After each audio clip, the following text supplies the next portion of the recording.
नमस्ते दोस्तों, यह वीडियो गणितीय विस्थापन स्वभावों के बारे में है और हम कैसे उनका इस्तेमाल कर सकते हैं। किसी भी जोड़ में आप शब्दों को अपनी पसंद के अनुसार स्थानांतरित कर सकते हैं, जैसे कि a प्लस b उसी के समान है, जैसे b प्लस a, इसे a plus b plus b कह सकते हैं। c और आप a plus b plus c को विचारण कर सकते हैं, जैसा कि मान लें c plus a plus b, c plus b plus आदि विन्यास में वही चीज़ लागू होता है। जैसा कि जब हम कुछ भी मल्टीप्लाई करते हैं तो हम गुणनखंडों को मर्जी के अनुसार स्थानांतरित कर सकते हैं। यानी कि मान लें यदि आपके पास 3 गुणनखंड हैं तो आप उन्हें स्थानांतरित कर सकते हैं, जैसे कि यहाँ इस तरह, हाँ, या इसे अंत में या बीच में रख सकते हैं। यह फर्क नहीं पड़ता, इससे कुछ नहीं बदलेगा। लेकिन घटाव कैसे होता है, अर्थात जोड़ के साथ समझ आ गया, गुणन के साथ भी समझ आ गया, लेकिन घटाव क्या होता है। a b ऐसा ही है जैसे a प्लस b, अर्थात a प्लस b ऐसा ही है जैसे b प्लस a। जैसे कि सबसे महत्वपूर्ण बात यहाँ चिन्ह पर ध्यान देने की है। बस अगर आप चिन्ह नहीं खोते हैं तो आप उन्हें अपनी मर्जी के अनुसार बदल सकते हैं। चलो अब करते हैं। आइए ऐसे उदाहरणों की परीक्षा करें, जैसे कि यह जोड़ उस जोड़ के बराबर है या नहीं, यह गुणा वह गुणा के बराबर है या नहीं।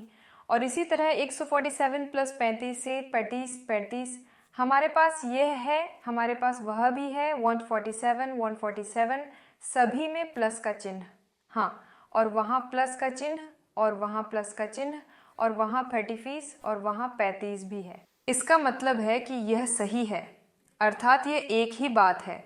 अब गुणा हमारे पास यहाँ 15 है, वहाँ भी 15 है, केवल एक का आरंभ यहाँ है, दूसरा अंत में है। लेकिन हम जानते हैं कि जब हम गुणनखंडों को बदलते हैं, हाँ, तो कुछ नहीं बदलता। फिर ये 25 प्लस चिन्ह के साथ, प्लस चिन्ह के साथ सब कुछ समान है, तो हाँ, यह भी बिल्कुल सही है। और अब तीसरे उदाहरण में मैंने कुछ गड़बड़ कर दी है, ध्यान से देखिए। 1 2, हाँ, 1 2 जहाँ हमारे पास 1 2 है, यहाँ वह 1 2 बराबर है, प्लस का निशान भी है, और फिर हमारे पास प्लस 5 7 का चिन्ह 5 7 है। अच्छा, ये हमारे पास बराबर है, यहाँ हमारे पास 2 3 है और यहाँ हमारे पास 2 3 नहीं है, बल्कि 3 2 है। ऐसा लगता है कि संख्याएं एक जैसी हैं, लेकिन एक अंश में दूसरा भाजक में, और यहाँ ये दूसरा तरीका है। इसका क्या अर्थ है, इसका मतलब है कि वे एक ही चीज़ नहीं है। अगर हमारे पास था तो उदाहरण के लिए इस मामले में 3 घटकों का यह योग इसके बराबर नहीं है, लेकिन अगर हम 3 2 के बजाय बदलते हैं तो हम 2 3 डालते हैं, तो हमारे पास वास्तव में होगा समान रूप से। मैं देखता हूँ, हाँ, अब चलो आगे बढ़ते हैं और नकारात्मक संख्याओं के साथ थोड़ा खेलें। 5 5 गुणन नकारात्मक। अब तक सब कुछ बहुत अच्छा है, हाँ, 0.8 क्या संकेत सकारात्मक का अर्थ है वही, हाँ, अब तक सब कुछ सुपर है। 1.15 17, 1.15 17 सकारात्मक संकेत। सकारात्मक संकेत अद्भुत, इसलिए यहाँ सब कुछ सही है। 3 कारकों का इतना जटिल उत्पाद, लेकिन हम देखते हैं कि यह है उदाहरण के लिए जब हम इस तीसरे नियम को लागू कर सकते हैं। हाँ, 53 एक सकारात्मक संख्या है, और यहाँ हम एक सकारात्मक प्लस भी देखते हैं। हाँ, यहाँ हमारे पास एक सकारात्मक है, हम में से 180 है। हाँ, यह बहुत महत्वपूर्ण है, एक माइनस है, और यहाँ हमारे पास यह माइनस भी है, हमने बस उन्हें स्थानांतरित कर दिया। हाँ, 180 को आगे बढ़ाया, लेकिन फेरबदल के कारण यह वही है, योगमान नहीं बदलता है, अर्थात ये वही 2.3 प्लस 5.2 है। तो चलो देखते हैं 2.3, इसे दूसरी तरफ से समान रूप से देखें। हाँ, वास्तव में 2.3 सकारात्मक सब कुछ सुपर है। यहाँ हमारे पास प्लस चिन्ह के साथ 5.2 है, ये महत्वपूर्ण है, हाँ, प्लस, और यहाँ एक आरण चिन्ह के साथ, इसलिए ये एक ही बात नहीं है, नहीं, इसलिए ये एक ही बात नहीं है।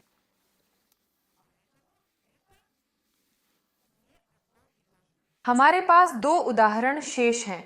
यहाँ इस उदाहरण को हम साथ मिलकर टिप्पणियों में हल करेंगे। यहाँ क्या गड़बड़ है, लिखिए सोचिए यहाँ क्या गड़बड़ है। सबसे पहले ये अदला बदल कर दिए गए हैं। हाँ, यहाँ हमारे पास कोष्ठक से बाहर अण चिह्न है और यहाँ यह कोष्ठक में है। यह 1/3 से संबंधित है।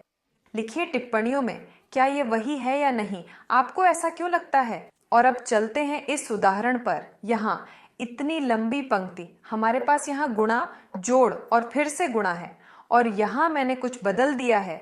यहाँ आपको यह जानने की ज़रूरत है कि भिन्न क्या है। आपको याद है हाँ कि हमारे पास एक भिन्न है। मान लीजिए 1/2 को यूं दर्शाया जा सकता है। हाँ, एक साधारण भिन्न के रूप में और एक दशमलव भिन्न भी है। 0.5 भी वही है। 1/2 और 0.5, हाँ वे एक ही हैं क्योंकि वास्तव में 1/2 भी यही है।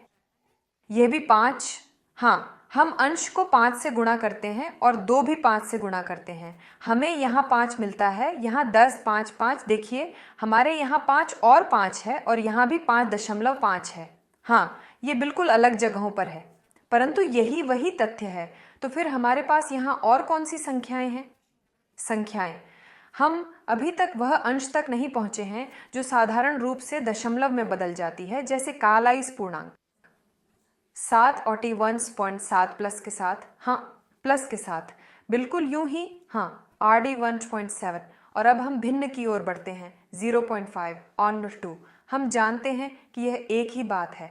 हम चेक करते हैं साइन प्लस प्लस, यहाँ भी प्लस ही है, हाँ और यहाँ भी प्लस ही है। इस पर वह 5.5 से गुणा होता है, 5.5, और यहाँ भी, हाँ चलो आइए इसे ऐसे करें। आइए यहाँ, तो यहाँ डॉट वाली लाइन है और यही है एक शब्द, तो 0.5।